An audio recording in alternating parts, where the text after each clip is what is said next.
ओम शांताकारं भुजगशयनं पद्मनाभं सुरेशं विश्वाधारं गगनसदृशं मेघवर्णं शुभांगं लक्ष्मीकान्तं कमलनयनं योगिविद्यानिगम्यं वन्दे विष्णुभवभयहरणं सर्वलोकैकनाथं करचरणकृतं वा कायजन्मकर्मजं वा श्रवणनयनजं भामानुषं वा अपराधं वहितं वा शृण्मे तत्क्षमस्व।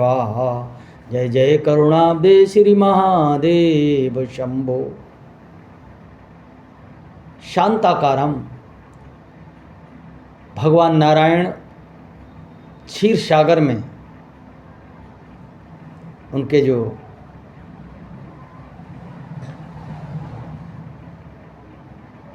शयन यानी बिस्तर वो शेषनाग जी की पीठ है, उस पे लेटे हुए हैं।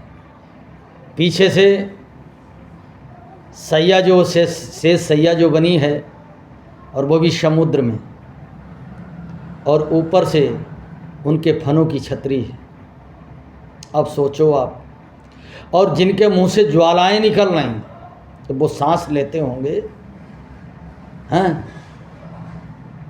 समुद्र का जल स्थिर नहीं होता है, हिलता डुलता रहता है। और फिर सर्प जी सैया बनी है, वो क्या सर्प तो स्थिर ही नहीं होता है। फिर ऊपर से उनके शेषनाग जी के मुंह से जो ज्वालाएं निकलती हैं, और न जल शांत है न स्वयं शेषनाग शांत है, फूं फूं फूं। और फिर भी नारायण को मालूम क्या कहा जाता है? नारायण को कहा जाता है शांताकार। क्या कहा जाता है? शांताकार। भगवान भूतनाथ भूतेश्वर के गले में जो नागराज दिखाई देते हैं आपको, वो देवताओं के राजा वासुकी हैं, सोचिए आप। और उनके भी मुंह से कितनी धौंकनी निकलती होगी, गरल निकलता होगा। और फिर भी भोलेनाथ को क्या कहा जाता है? भोलेनाथ।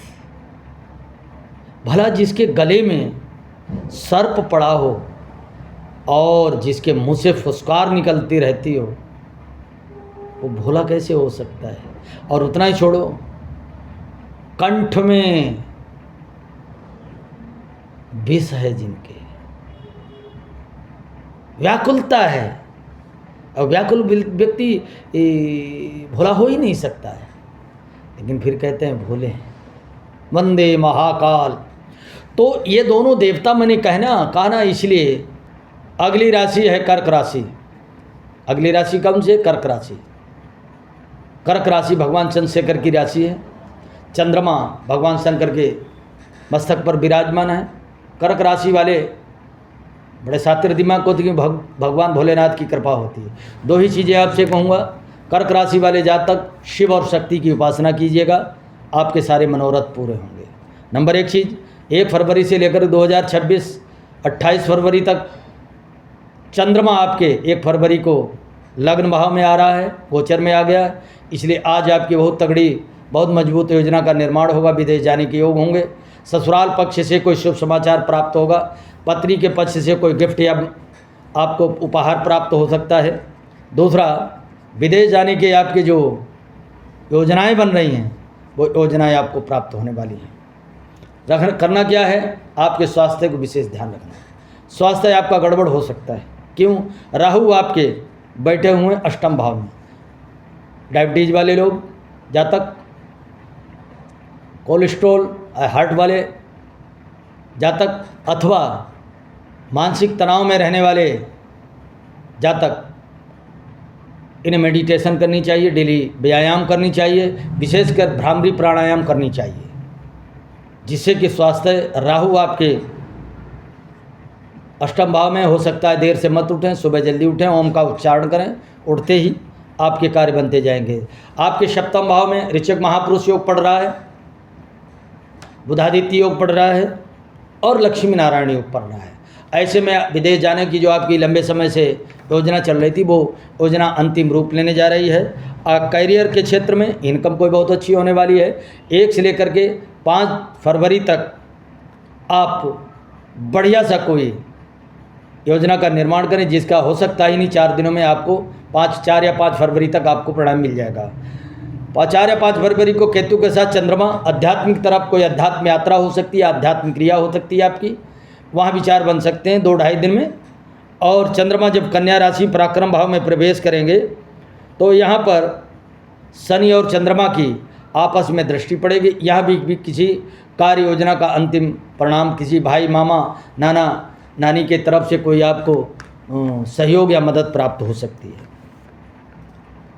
गुरु आपके 12वें घर में बैठे हुए हैं, सूर्य आपको प्रवेश करेंगे राहु के साथ। विशेष ध्यान रखने वाली 14 फरवरी के बाद स्वास्थ्य पर आपका विशेष प्रभाव पड़ सकता है 14 फरवरी के बाद। फिर मैंने कहा शरीर को, स्वास्थ्य को विशेष ध्यान रखिएगा, हो सके तो ज़्यादा मोटर वाहन इत्यादि मत चलाएं। आगे करना क्या है, गुरु आपके चंद्रमा जब आपके 20 फरवरी को 22 फरवरी को षष्ठम भाव में नवमे तो गज केसरी योग यहाँ बना रहे हैं। कोई विवाद है या कोई रोग है, कोई ऋण है, वो आपका ख़त्म होने जा रहा है, कर्जा भी खत्म होने जा रहा है। कैरियर के क्षेत्र में भव्य दिव्य आपको 28 फरवरी के बाद आपके कार्य संपूर्ण यहाँ दिखाई देते हैं मार्च के महीने में।